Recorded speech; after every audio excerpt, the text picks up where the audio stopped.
네, 지금부터 전체 세션 두 번째 세션을 시작하겠습니다.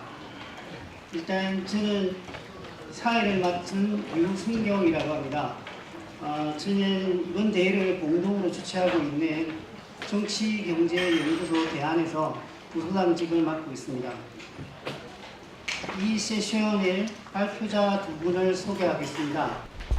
먼저 중국에서 오신 zhiyuan 교수님을 소개합니다. 현재清华대학교에서 재직하고 계십니다. 다음으로 인도에서 오신 사라트 라발라 박사님을 소개합니다.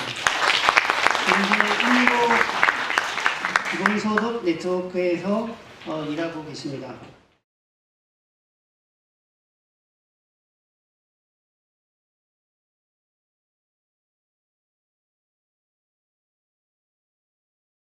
Okay, so thank you. It is my great honor and pleasure to be here again to share with all of you some of my ideas and some of Chinese practice, partial practice of basic income. I want to thank you, the organizing committee of 16th in conference for inviting me for this very thought-provoking event. And as we listened the presentations this morning, I was struck by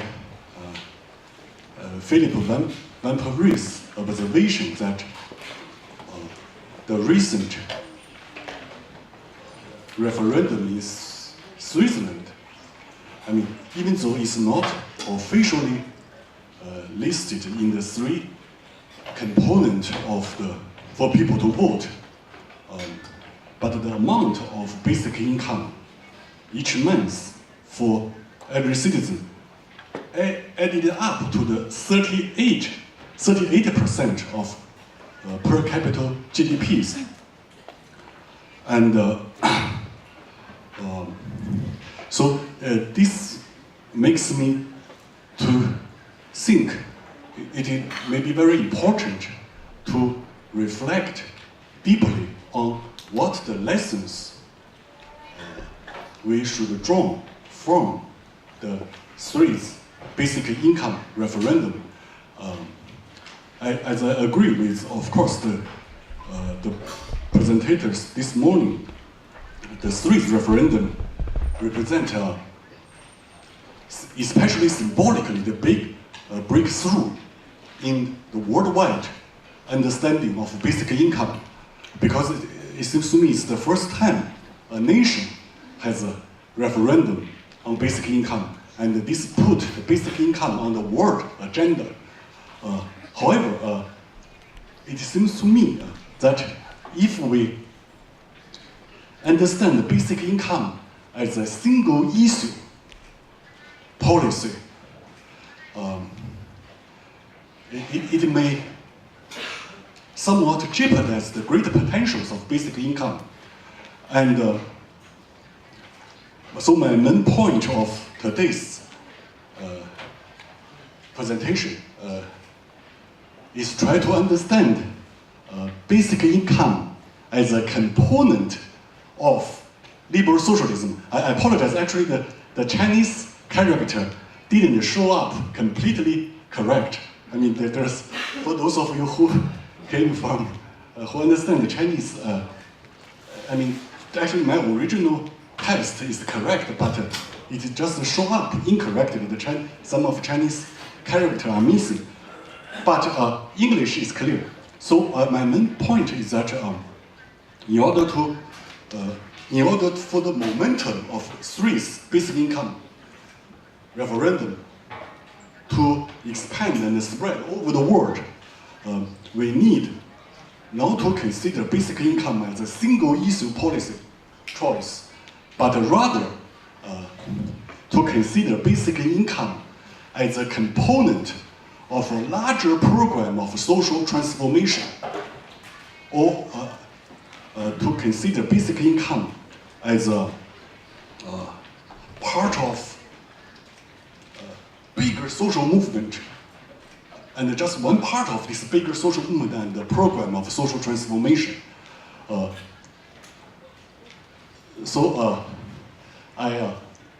Actually, these 3 points I gathered from Professor Van Perie's article on the internet on the BIEN.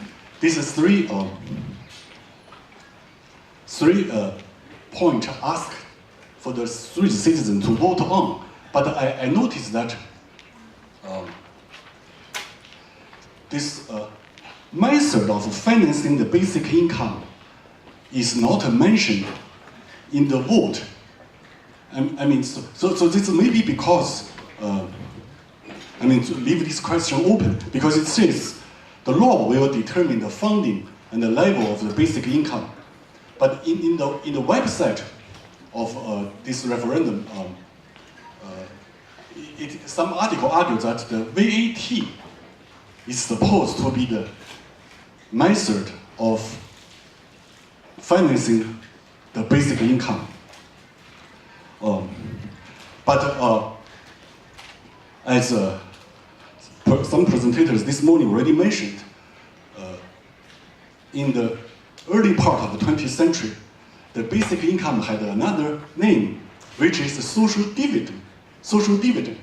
And personally, I prefer the notion of a social dividend in some context better than basic income, because social dividend presupposes conceptually there are public ownership of assets, because from the public ownership of some physical or intellectual, environmental assets, we derive a social dividend, which is the source of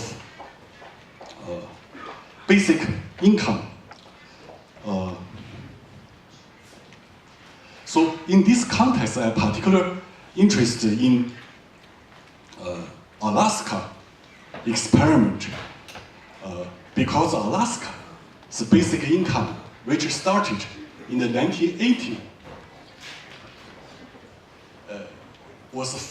has been financed by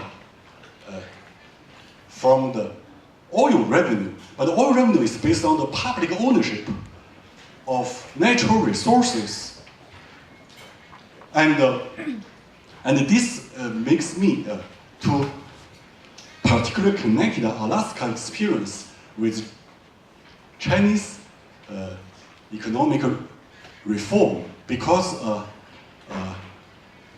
China still has a significant proportion of public ownership of assets. So if we in China can provide basic income, not from taxation, but from public ownership of assets, then so that's the title why I use this notion, basic income, as a component of liberal socialism. But I would just add, not only Professor Van Perie this morning mentioned the Democratic Party candidate, who was defeated by Nixon, has introduced basic income. But I like to stress, it's interestingly that Nixon also introduced, he wanted to introduce basic income and almost succeeded, because Nixon was persuaded by Daniel Patrick Moynihan, who was a professor at the Harvard Kennedy School, but later who became a senator from New York State. And actually Hillary Clinton when he retired, Hillary Clinton became a senator from New York State. And actually he persuaded Nixon to have this family assistance plan. And in 1970,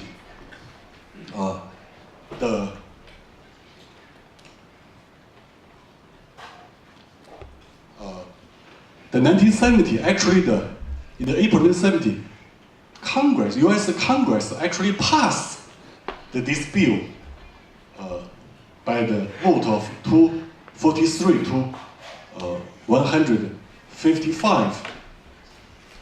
And as New York Times, that time is reported that this family assistance plan established for the first time the principle that government should guarantee every family a minimum annual income. But unfortunately, the US Senate vetoed it. But Congress and the support of Nixon actually almost passed family assistance plan. It's a kind of, we can understand, as a version of basic income in 1970. But as I said, the most interesting thing for me is this Alaska Permanent Fund based on the public ownership of natural resources in Alaska. And here it gives, starting until this year, we can see that every resident of Alaska get, in the last year, 2015, get $2,072. So if you're a family in Alaska, you have like one couple, 2 children, you can get like $8,000 US, which is not an insignificant amount. But to make it particularly interesting in connection, this Alaska connection to China is, this is some missing Chinese character. But I mean the governor of Alaska, J. Hammond and Deng Xiaoping, because very interestingly, 3-time governor of Alaska, J. Hammond, who is mainly responsible for introducing the basic income Alaska, spent Second World War in a Chinese city near Chongqing, in Chongqing, because Chongqing is the wartime capital of China. And J. Hammond was an American pilot stationed in Chongqing, and also the flying frequently to the other part of South Pacific. And after Second World War, J. Hammond think Chongqing and South Pacific is too hot a place to live. He originally from upstate New York, and he decided to find some cool place to live. That's why he went to Alaska and became 3-time governor. And so it's no accident that when the US and China normalized that diplomatic relationship in the 1979, J. Hammond, governor of Alaska, was the first US governor to visit China, and he was personally received by the main Chinese leader, Deng Xiaoping. And the very funny thing is this, I found this very funny. So he asked, whatever happened to those mask oxen? Because mask oxen is from Alaska, and it was given by Nixon as a return gift for Chinese panda, because China gave panda to the United States as a gift, but Nixon used the mask oxen as a return gift. But Deng Xiaoping's reply was they were delicious. But I thought this must be a mistake in translation. But anyway, but the more interesting is this. But Governor Hammond said actually we in Alaska were physically closer to Beijing than to Washington, D.C. Sometimes because of indifference or misunderstanding in our nation's capital, we may even be politically closer. So I think this is more interesting, because he thinks Alaska may be even politically, not only physically, closer to Beijing.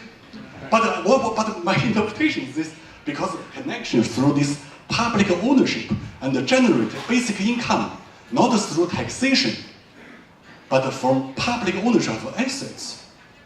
But of course, we know in today's Western world, the public ownership of assets is a very small proportion of overall national assets. However, we can imagine new forms of creating public assets, such as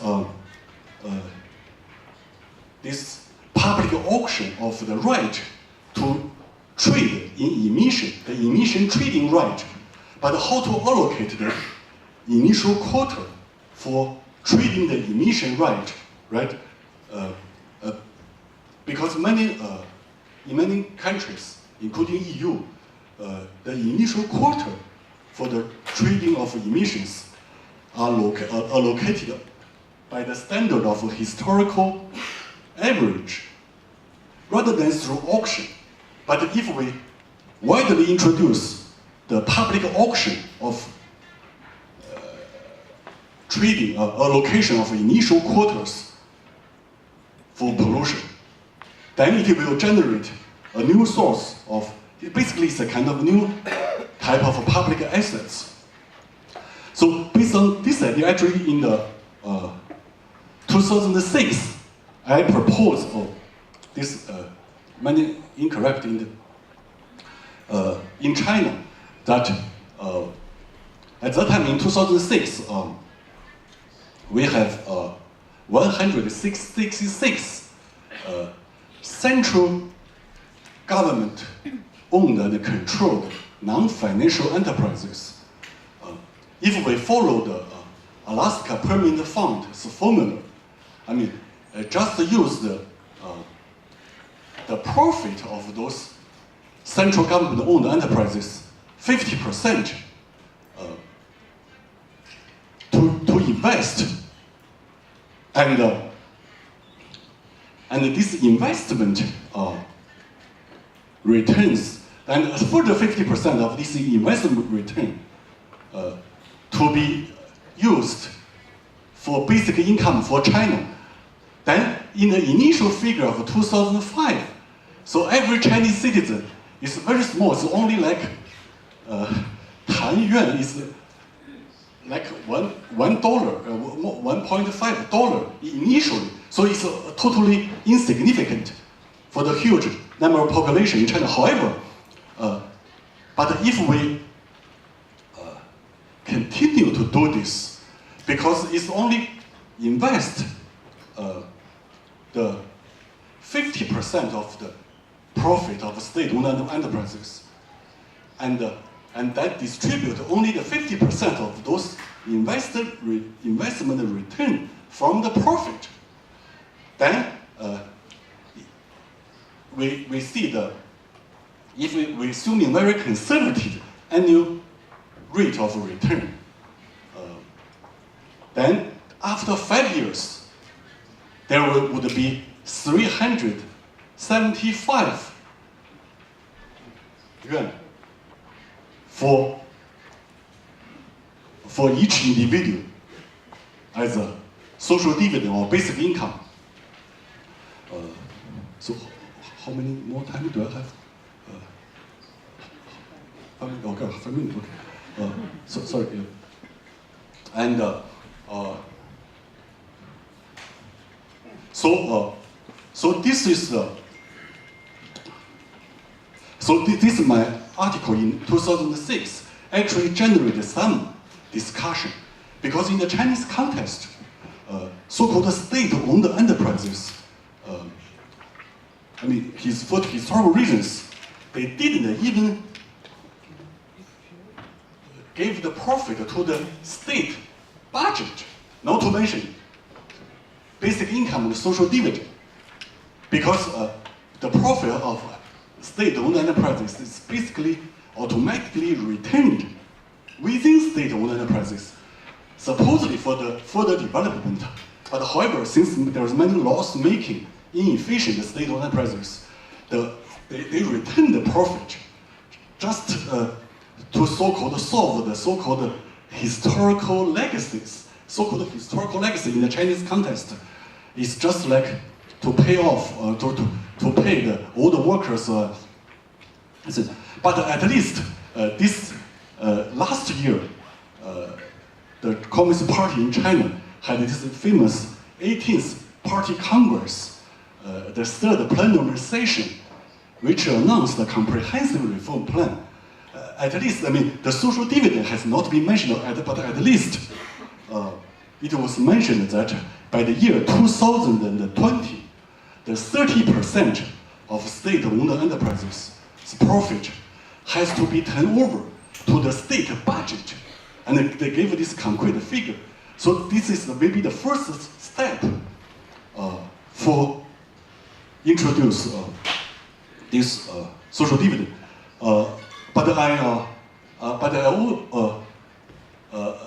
I gave some example about, but maybe not crucial to my argument, but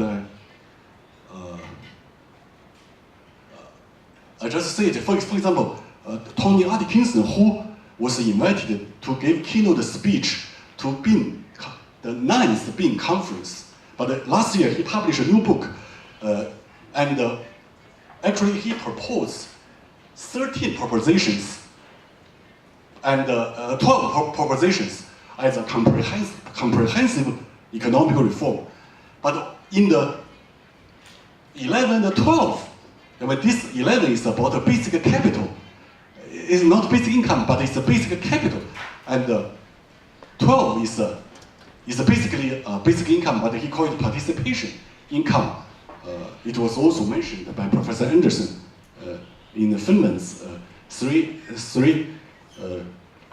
steps experiment in Finland as a basis for social protection, starting with universal basic income for children. So I think that my central point is that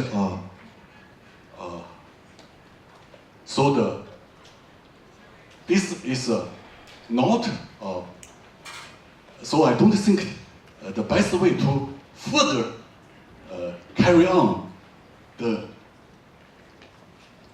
experiment of basic income after Swiss referendum is to consider it as a single issue policy, but rather as a part of a comprehensive social transformation plan. And finally, I will just conclude that because Atkinson, I found it quite interesting. He, in this book, Public Economics in Action, Basic Income and Flat Tax Proposal, he acknowledged all his ideas came from James Mead, this 1977 year Nobel Prize winner from UK. And that's he mentioned that I was first promoted to look at the basic income scheme by James Mead. So the basic notion of liberal socialism borrowed from James Mead, and it's basically from Mead, this book, actually interestingly, Thomas Piketty, the most popular book, he said he is following. He mentioned James Mead, and he thinks he's following the footstep of James Mead actually.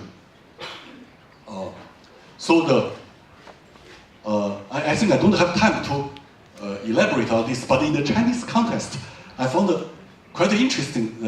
Many of Mead's ideas, like optimal mix of public capital, public debt, and taxation, and the so-called topsy-turvy nationalization, labor capital partnership, and the social dividend of basic income, and all of them I can find partial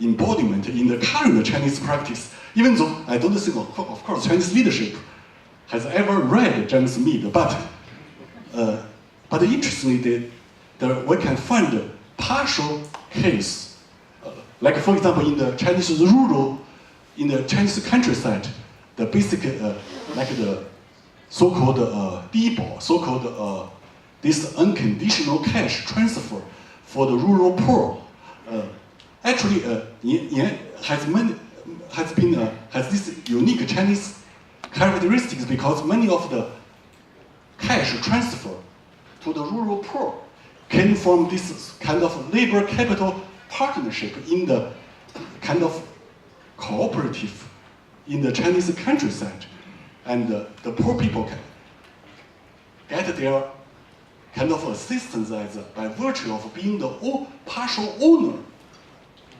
of this. So I think this, anyway, I should stop here. Thank you so much.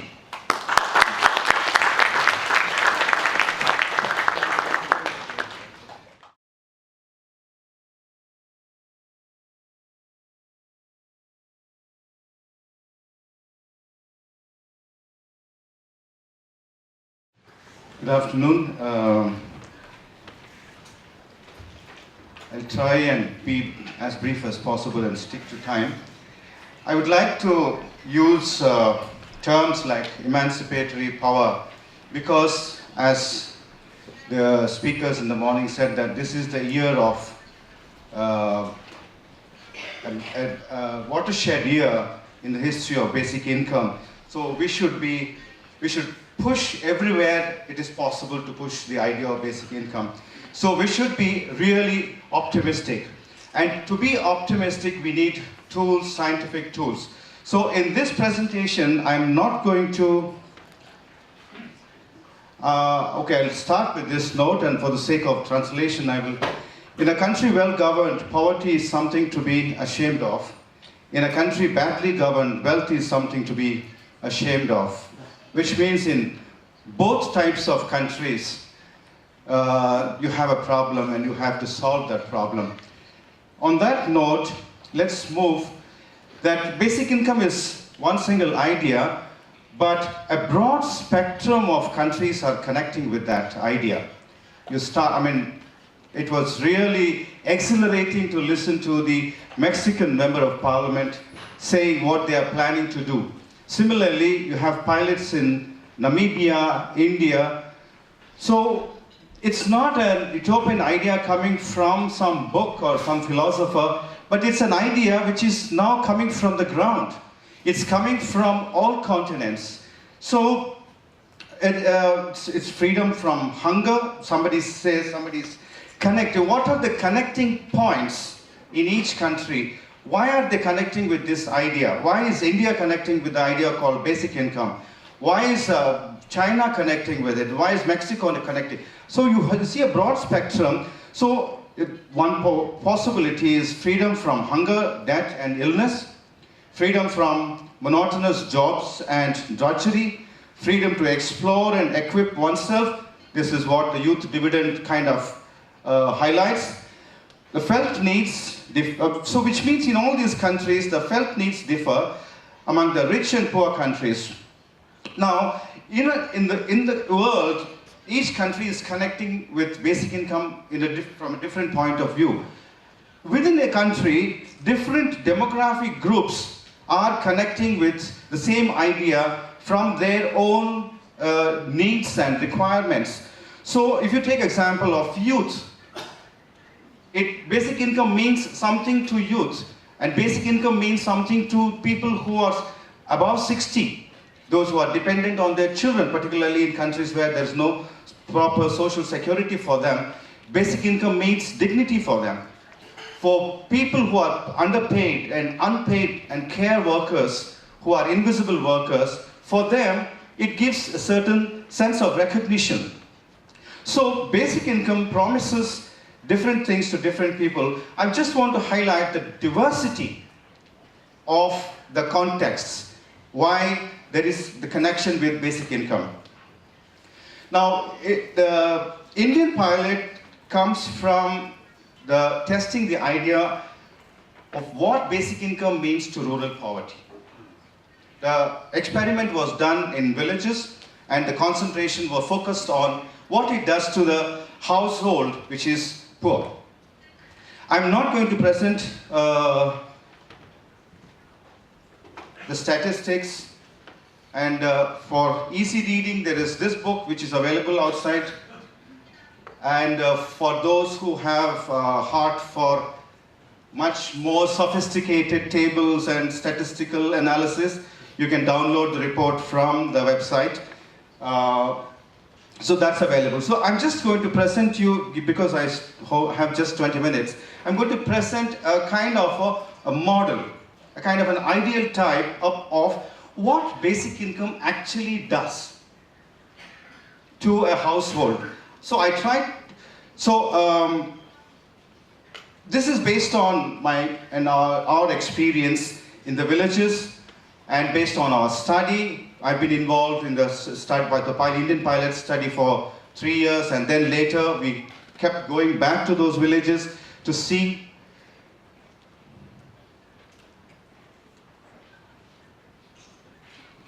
Okay, I think the amount transfer was very small, so I won't go into that. But it was calculated based on our definition of poverty line, that it should not be too high, should not be too low.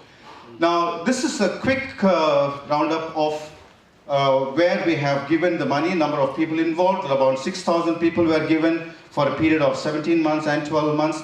So this was a separate tribal village. This was general villages. By general villages, I mean caste-based villages. And this was just to show an ideal, typical poor household. Now, in that scenario, let me give a backdrop of the kind of circumstances in which this was given. You have in this kind of a typical village, a kind of a mix of barter system and cash economy, and you have debt bondage, by which I mean that laborer, agricultural laborer, he takes a loan to start with at the beginning of the year, and to repay that loan, he works the whole year. Which means what? Which means he doesn't get a wage each week from the landlord. So that's the kind of debt bondage is quite common. Maybe about 10 to 15% are fully into debt bondage, and others in different shades. So that debt bondage, because he doesn't have cash during the year, he keeps taking more and more loans. It gets into a vicious cycle. And two things that one's uncertainty. I mean, the life is completely uncertain about employment, whether they will get employment or not, and uncertain about cultivation, whether they cultivate their land or not. Now, the 5 features of our pilot was, it was a monthly disbursement, and I believe that monthly disbursement is really the cutting edge of basic income transfers. It's individual, and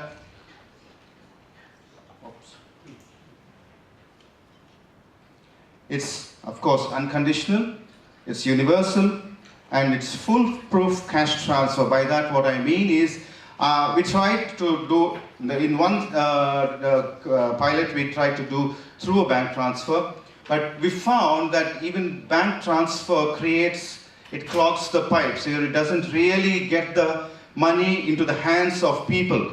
So in the tribal project, what we did was we actually went and handed over cash to them because of the inaccessibility of banking system, or people not used to using a bank, and in the remote village.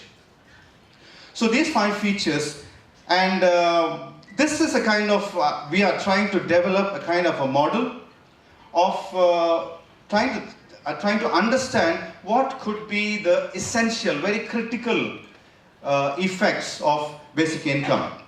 If we rise above the specifics of the detail of the empirical details, the first I would put it as the physical well-being effect. And the second is the living conditions effect, what impact it has on living conditions. I'll go into the details of this, each of them. And then the psychological effect, what it does to people, the way they think, the way they take decisions. And then the social solidarity effect. And lastly, the cumulative effect of all these 4. Now, let's quickly run through the physical well-being effect. Cash is liquidity. First effects of liquidity on day-to-day choices on food and illness, which are the basic needs in a village. The first effects you find when people start getting basic income is that they start eating better. Now, and then they start giving attention to illness. A typical, in a typical poor household, a typical person, a laborer, the tendency is when he is ill, he doesn't accept that he is ill. He doesn't recognize that there is illness. He tries to work, and only when he becomes dysfunctional that he thinks there is something wrong, I should go to a doctor. Not that doctor is easily available, but still, there are ways and means you can address. So in terms of health, what happens once you start getting some liquid cash into your system, into your household, you start giving attention to your illness. Now, if in the rural areas, what happens is that their food procurement is annual. I mean, they think annually. I think in urban areas we think monthly, but they think annually that in the whole year, this is the kind of 12 quintals or 15 quintals of wheat is required. Now, to get that, what is the kind of employment choices or cultivation choices I should make? So what happens is that in the day-to-day, they procure the grain annually, but then their pulses, oil, vegetables, eggs and meat, these small little things, anything other than they procure on a very short-term basis, a weekly or each 10 days. So, and then making and keeping of stored food, to store food for a longer period. Now, what happens is that in case of food, like food sufficiency, in our study, food sufficiency has gone up very clearly. People reporting that the food was sufficient during this year has gone up. So what happens is that the small little choices they make, that if I don't have cash, I will not buy a vegetable. If I don't have cash, I will not buy oil. I will make do with what I have. So this, the first one, this actually ensures they feel secure. Okay, I have the grain. I can put some red chili and salt and then I fill my stomach. Secondly, about the decision to go to a doctor or not is the question. Now, people, particularly with chronic illnesses, like hypertension or diabetes or any other chronic illness or gynecological issues, whether they take their medicine regularly or not depends on whether they have cash or not. So it's contingent upon that. So there it makes some difference. Now that was the physical well-being. I could go on and on, but I think you got the point. The living conditions effect is, it's about how it affects their assets, whether they are productive or non-productive. So one thing about some of these villages, or most, you can actually generalize that in these villages there is chronic indebtedness. I think in the life of the poor, debt is a kind of a perennial thing. You repay one debt and you take another debt. In order to repay one debt, you take another debt. So it goes on and on and on. And if somebody in the family has an accident, you've had it. I think they have to borrow big time. Or if somebody is getting married, they borrow big time. And then the rest of the year, couple of years, they keep repaying those things. So here, the one effect we saw was that there was a shift from the harsher sources of borrowing to softer sources. And when everybody in the village knows that you are going to get your regular income every month, you know that your credit worthiness improves. So you can go to your neighbor and say, give me 500 rupees, I will repay you next month I'm going to get my basic income. Everybody knows that everybody is getting money. That's such a transparent thing. So he, instead of going to the landlord, he prefers to go to his relatives and borrow money, small borrowings. I mean, big borrowings, of course, basic income cannot make, but these are the small shifts one sees. Now, when you talk about assets, probably this is one of the very, very heartening effects that we have seen in our study, is that what happens in the family is that the entitlement is individual, but usually families pool money.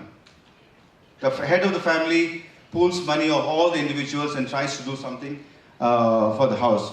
So when you pool money, the amount increases. When you see individually, this might seem like a small amount of money, but when 8 people, usually, particularly in the tribal households, you have 6 to 8 people definitely living together.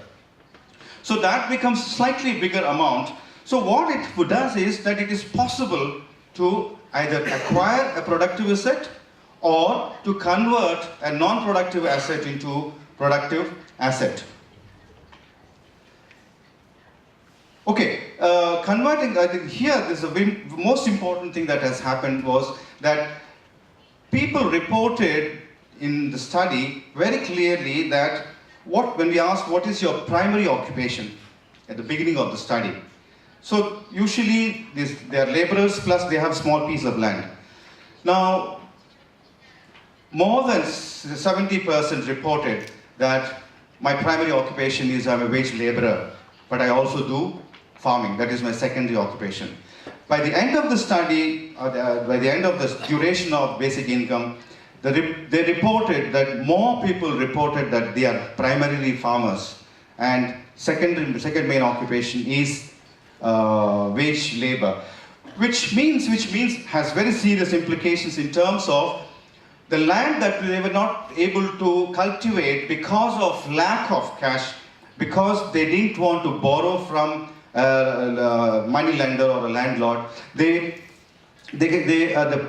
lied as a non-productive asset. So that gets converted into productive asset. It may be a small piece of land, doesn't matter, but then what he cultivates, he uses it for his food grain. So it adds to his kitty.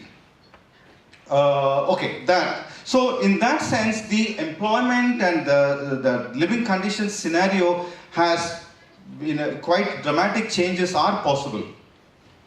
The psychological effect is equally very important.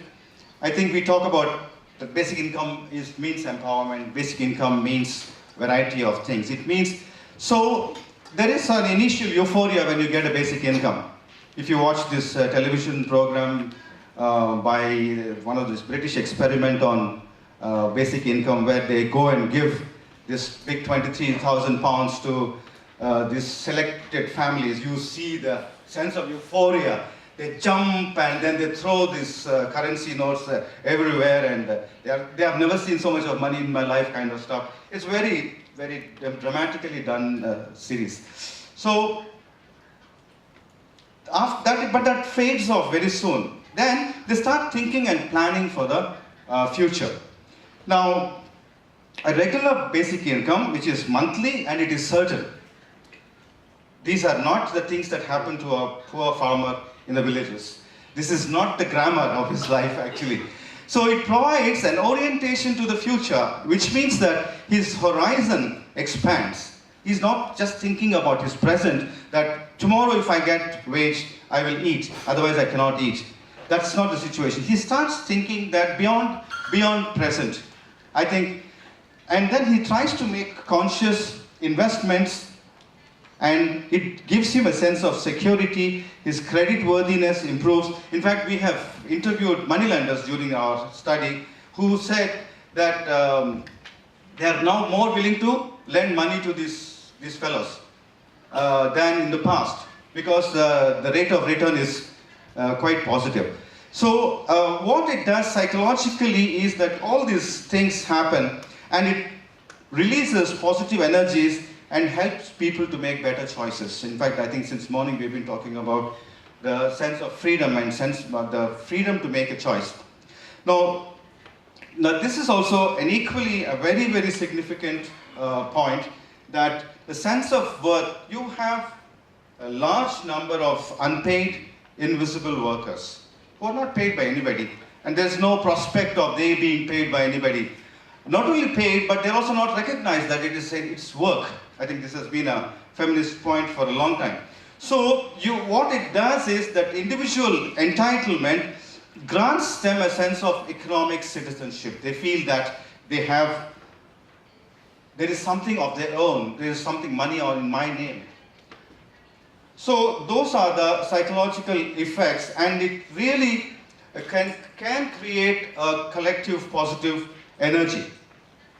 Now, I have 10 more minutes, sir. How much time do I have? 5? Okay. Okay, this is sense of solidarity, social solidarity. Social solidarity effect. This is really equally very, very important. I think often not given attention, But during the study, I think Guy, who's the man behind our pilot, has been constantly hammering this point that there is the solidarity issue, there is a solidarity issue. And I think it was really interesting that solidarity happens at two levels. At the level of the family, at the level of the village itself, household to household solidarity. How it happens is it's a very subtle process. Everybody in the house, including an adolescent child, knows that this money belongs to me. Psychologically, he cannot ask his father and tell him that this is my money. But he knows it inside, that this 150 rupees is coming to me. And then the head of the family is compelled to build consensus about what needs to be done, which otherwise is not generally a requirement. The head of the family takes a decision. Here there is a kind of a moral obligation to say, okay, this is what I plan to do with this money, is it okay? So that kind of a new process, because of this obligation, because of family pooling that happens. And this kind of thing, in a slightly different way, it replicates at the village level. How does it replicate at the village level? If it's a small village, particularly if it's a homogeneous village of the same tribe and not different castes. If you have a caste village, then you will have 8 different castes and each caste is a homogeneous group.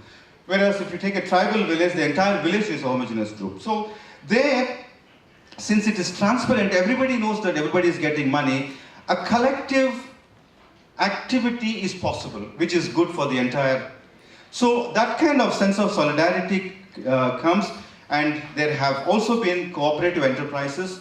For example, in one village, I remember distinctly that about more than a dozen young fellows came and said that the pond is lying empty, why don't you put some fish there, and they started fishing. So what the fish that came was sold in the market, the fish was also sold in the village, so that adds to the nutrition of the village. So, okay, now I'll close. This is the last effect. The last effect is the cumulative effect. Assuming all those 4 effects happen in whatever degree, you have this cumulative effect of what we call emancipation or transformation. It leads to transformation. And why it leads to transformation is, this is very critical. The emancipatory value of basic income is several times more than monetary value. Because it basically, what it does is it loosens the constraints that people feel. Both psychological constraints and material constraints. To start with material constraints and later psychological constraints. So, for example, a farmer getting the right amount of money, maybe small, at the right time to buy his fertilizer or to buy his pesticide or to buy his seed for sowing, it's 5 times more value it has than just that amount of money. So I think the book expands on that point much more. Now, this positive upward spiral, when it happens, it leads to transformation. Now I'm going to close, sir. The power of basic income is that it lets people take small steps. They are not dramatic major steps, small steps, but these steps seem to be in a strategically different direction. And gradually, this movement seems to change the game itself over a period of time. Okay, this is the disclaimer that it's not necessary that all the 4 sets of effects will take place. It's not necessary. Depends on the degree of preparedness of change in the household. To the extent positive effects occur, they together gather to lead to the Q effect. Okay, now quickly, sir, I need 1 minute. Just before I came here, for the sake of this Congress, we went back to one tribal village to see what happened after so many years. I mean, we ended this in 2013. Now, we went back in 2016. So you can see that borrowing for illness, you can see this is the percentage of the households. You can see this was our finding, and it by and large remained there. Working to pay off, it has slightly gone up, the percentage of households. And main occupation, wage labor, to cultivating one's own farm. You can see this was the original, this 62%, and now it is, which means that also stayed, which is a very, very positive effect. But this was, as we call it, as I call, dipstick survey. It was a quick survey. We went to half the villages, random sampling we did. And the livestock, which increased quite substantially, 77 households having livestock, it remained by and large same. But now we are planning to go and do a bigger study. Now, okay. It is important for us to believe that essentially people have a deep desire to get out of their poverty and misery. If given an opportunity, most people are capable of pulling themselves up by their bootstraps. Basic income gives them that opportunity. Thank you very much.